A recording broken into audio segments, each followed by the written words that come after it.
દેશભરમાં 79માં સ્વાતંત્ર્ય પર્વની ઉજવણી થઈ રહી છે, ત્યારે અમદાવાદના આકાશવાણી કેન્દ્ર ખાતે પણ સ્વતંત્રતા દિવસની ઉજવણી કરવામાં આવી હતી, જેમાં આકાશવાણીના કર્મચારીઓ, નિવૃત્ત કર્મચારીઓ તેમજ તેમના પરિવારના સભ્યોએ હાજરી આપી હતી. સ્વાતંત્ર્ય પર્વની ઉજવણીમાં આકાશવાણીના પ્રાંગણમાં ધ્વજારોહણ કરવામાં આવ્યું અને આકાશવાણીમાં જે કર્મચારીઓ આ વર્ષે નિવૃત્ત થનાર છે તેમનું છોડ આપીને સન્માન કરવામાં આવ્યું હતું. સાથે જ આ વર્ષની સ્વાતંત્ર્ય પર્વની થીમ હર ઘર તિરંગા, હર ઘર સ્વચ્છતા પર આધારિત તમામ કર્મચારીઓએ સ્વચ્છતાના સંકલ્પ લીધા હતા.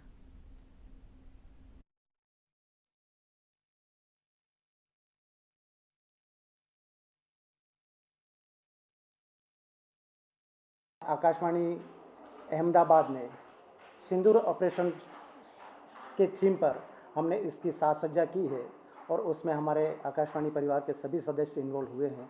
इसके लिए मैं उनका बहुत बहुत धन्यवाद देता हूं.